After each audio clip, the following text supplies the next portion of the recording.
की सूरह मोमिन में अल्लाह ताला इरशाद फरमाते हैं कि बेशक क़यामत जरूर आने वाली है, इसमें कोई शक नहीं, लेकिन अक्सर लोग नहीं मानते। दोस्तों, क़यामत एक अरबी जुबान का लफ्ज है जिसके लग़वी मानी खड़ा करने के हैं, यानी मुर्दों को कब्रों से खड़ा करना, यानी दोबारा जिंदगी लौटाना। ताहम क़यामत इस कायनात की मुकम्मल तबाही की तरफ इशारा करती है, जिसके बारे में तमाम अनबिया अलैहिस्सलातु वस्सलाम अपनी उम्मतों को आगाह करते आए हैं। लेकिन दोस्तों, आज मगरबी माहिरीन फल्कियात भी इस नतीजे पर पहुंच चुके हैं कि इस कायनात ने बिलाखिर एक न एक दिन फना हो जाना है, जिसकी वो मुख्तलिफ तौजीहात पेश करते हैं। कोई साइंसदान सूरज का ईंधन खत्म हो जाने पर जमीन पर क़यामत बर्पा होने की पेशीन गोई करता है, तो कोई किसी बड़े ब्लैक होल को जमीन पर जिंदगी के खात्मे का जिम्मेदार ठहराता है। लेकिन ये बात तो तय है कि जिसकी इब्तदा हुई है उसे अपने इख्तिताम को भी पहुंचना है। बहसीयत मुसलमान क़यामत और रोज़े महशर पर ईमान लाना हमारे लिए लाजमी है। क़यामत कब आएगी, किस तरह कायम होगी, ये बात अल्लाह ताला के सिवा कोई नहीं जानता। अलबत्ता तमाम अनबिया अलैहिस्सलातु वस्सलाम ने इसके बारे में कई निशानियां अपनी उम्मतों को बताई है। हमारे नबी हजरत मोहम्मद सल्लल्लाहु अलैहि वसल्लम ने भी इंसानों को क़यामत की बहुत सी निशानियों से आगाह किया है, जिन्हें अपने जमानों के एतबार से 3 दर्जात में तकसीम किया जाता है। पहला दर्जा अलामाते बैदा कहलाता है, जो उन अलामात पर मुश्तमिल है जो क़यामत से बहुत पहले जाहिर होंगी, जबकि दूसरा दर्जा अलामाते मुतवस्सिता या अलामाते सुगरा भी कहलाता है। ये अलामात क़यामत से कुछ अर्सा पहले जाहिर होंगी। इसके बाद तीसरा दर्जा अलामाते करीब या अलामाते कुबरा कहलाता है। ये अलामात तब जाहिर होंगी कि जब क़यामत सर पर आन खड़ी होगी। दोस्तों, अगर हम रसूल पाक सल्लल्लाहु अलैहि वसल्लम की बताई हुई अलामाते बैदा की बात करें तो हमें पता चलता है कि आप सल्लल्लाहु अलैहि वसल्लम की बताई हुई अलामात दौरे हाजिर में हूबहू पूरी होती नजर आ रही हैं। मिसाल के तौर पर सही मुस्लिम की एक अहादीस मुबारक है कि लौंडी अपनी मालकन को जन्म देगी और ये कि तू देखेगा कि बरहना पा नंग धड़ंग मोहताज बकरियां चलाने वाले ऊंची ऊंची इमारतें तामीर करेंगे। दौरे हाजिर में ये 2 अलामतें हूबहू पूरी होती नजर आ रही हैं। दोस्तों, आजकल किराए की कोख एक आम रिवाज बन चुका है, जिसमें एक औरत की कोख किराए पर ली जाती है और ये औरत अपने मालिकान के बच्चों को जन्म देती है। शाहरुख खान का छोटा बेटा अब्राहम इसकी एक अहम मिसाल है। इसके अलावा अरब में घूमने वाले नंग धड़ंग बद्दुओं की फलकबोस इमारतों ने इस हदीस मुबारका के दूसरे हिस्से पर भी मोहर सबत कर दी है। अब इसी तरह की कुछ और हदीस मुलाहिजा कीजिए। आप सल्लल्लाहु अलैहि वसल्लम ने फरमाया कि मेरी उम्मत में कुछ लोग ऐसे होंगे जो रेशम, मैनोशी और गाने बजाने को हलाल समझेंगे। बहवाला बुखारी शरीफ। खुदगर्जी और लालच मुआशरे में आम होंगे। बहवाला सही मुस्लिम। तलाक एक मामूली बात समझी जाएगी। बहवाला अहवाले यौमुल क़यामा। जिनसी बेगहरबी आम होगी। बहवाला बुखारी शरीफ। जब क़यामत बर्पा होगी तो जनाकारी लोगों का मामूल होगी। बहवाला किताबुल फित्न।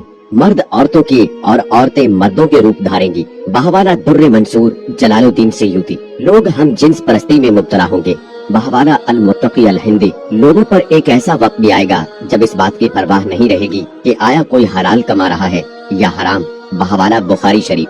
हजरत अनस रज़ियल्लाहु ताला अन्हु से रिवायत है कि हजरत मोहम्मद सल्लल्लाहु अलैहि वसल्लम ने फरमाया कि क़यामत तब तक कायम न होगी जब तक ज़माने आपस में करीब न हो जाएं। बस साल महीने के बराबर हो जाएगा और महीना हफ्ते के बराबर, हफ्ता दिन के बराबर, दिन घंटे के बराबर और घंटा एक चिंगारी की तरह जो चमक कर फौरन बुझ जाती है। बहवाला तिरमिज़ी शरीफ। दोस्तों, आज दुनिया का हर आदमी वक्त की कमी और उसके जल्द गुजर जाने की शिकायत करता है, जो क़यामत की इस अलामत के पूरा हो जाने की एक वाज़े दलील है। इसके अलावा नबी करीम सल्लल्लाहु अलैहि वसल्लम ने दुनिया में आने वाले आखिरी रमजानुल मुबारक के हवाले से भी वाज़े निशानदही फरमाई है। ये रमजानुल मुबारक तारीख इंसानी में आने वाला आखिरी रमजान होगा, जिसके बाद ये पाक और बाबरकत महीना कभी नहीं आएगा, जिसके बाद ये जमीन और इस पर बसने वाली मखलूकात 1 साल के अरसे के अंदर खत्म हो जाएंगी। किताबुल फितन में हजरत नूइम बिन हम्माद रज़ियल्लाहु ताला अन्हु से रिवायत है कि हजूर नबी करीम सल्लल्लाहु अलैहि वसल्लम ने फरमाया कि क़यामत से कबल एक रमजान ऐसा भी आएगा जिसमें अवामुन नास को एक जोरदार आवाज सुनाई देगी। ये आवाज इस कदर खौफनाक और जोरदार होगी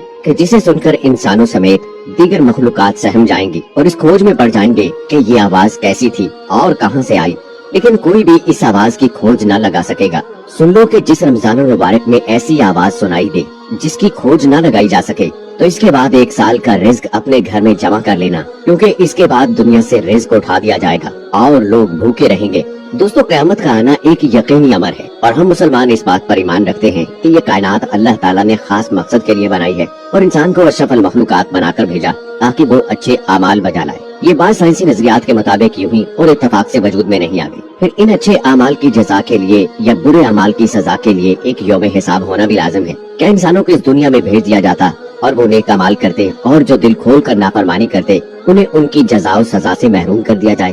یقیناً نہیں، اور اللہ تعالیٰ کی صفت عادل و مقصد کے خلاف بات ہے۔ اور چونکہ یہ دنیا امتحان گاہ بنائی گئی، اس میں یہ بھی ممکن نہیں کہ رزلٹ کا اعلان کمرہ امتحان میں ہی کر دیا جائے۔ روئے زمین پر جو کچھ ہے ہم نے اسی زمین کی رونق کے باعث بنایا ہے کہ ہم انہیں آزما لیں کہ ان میں سے کون نیک اعمال والا ہے۔ اس پر جو کچھ ہے ہم اسے ایک ہموار صاف میدان کر ڈالنے والے ہیں۔ جب آسمان بھر جائے گا اور اپنے رب کے حکم پر کان لگائے گا، جب سورج لپیٹ لیا جائے گا اور جب تارے بے نور ہو جائیں گے، میں قسم کھاتا ہوں قیامت کے دن کی۔ یہ تمام اور انہی جیسی بے شمار آیات بینات قیامت کے وقوع کے یقینی ہونے پر دلالت کرتی ہیں۔ ایسا نہیں ہے کہ انسان دنیا میں آیا بس منمانیاں کرے اور ختم، کوئی باز پوچھ نہ ہو، نہیں، بلکہ ایسی احمقانہ بات مشرکین مکہ بھی کہا کرتے تھے کہ کیا جب ہم مٹی اور ہڈیاں ہو کر ریزہ ریزہ ہو جائیں گے تو کیا اثر نو پیدا کیے جائیں گے؟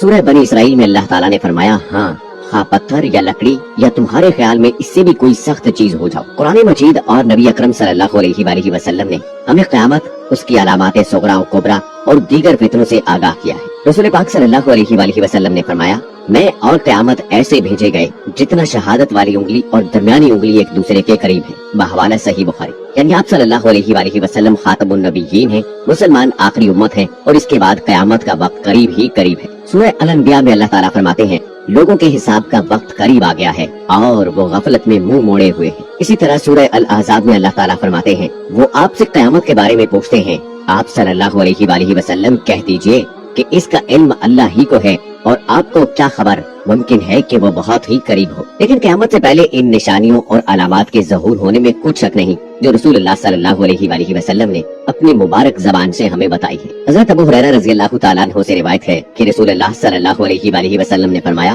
ان فتنوں سے پہلے جلدی جلدی نیک کام کر لو جو اندھیری رات کے ٹکڑوں کی طرح ہوں گے۔ آدمی صبح مومن ہوگا اور شام میں کافر، یا شام میں مومن ہوگا اور صبح میں کافر، اور انسان دنیاوی ساز و سامان کے بدلے میں اپنا دین فروخت کر دے گا۔ یہ بات آج ظاہر ہے کہ لوگ دنیاوی مال و متاع کے پیچھے ہر بات لٹا دینے کو تیار ہیں، اور ان کے ہر کام کا محور و مرکز دنیاوی ساز و سامان ہی ہوتا ہے۔ جس معاملے میں بھی دیکھ لیا جائے اکثریت کا یہی حال ہے، رشتے و تعلق داریاں ہوں، مال و زر کے حصول کے لیے اوپر سے اوپر اور آگے سے آگے ہی نظر جاتی ہے۔ رسول اللہ صلی اللہ علیہ وآلہ وسلم نے فرمایا، ہر امت کے لیے ایک فتنہ ہے اور میری امت کا فتنہ مال ہے۔ رسول اللہ صلی اللہ علیہ وآلہ وسلم نے فرمایا، اگر ابن آدم کے پاس مال کی 2 وادیاں ہوں تو وہ تیسری کا خواہش مند ہوگا۔ اسی طرح عالمی سطح پر بھی دیکھا جائے تو وہاں بھی مختلف قوموں اور ملکوں کے درمیان معاشی کشمکش جاری رہتی ہے اور ایک دوسرے کو نیچا دکھانے اور نقصان پہنچانے کی سازشیں کی جاتی ہیں۔ تو دوستو، امید کرتے ہیں کہ ہماری آج کی قیامت کی نشانیوں کے حوالے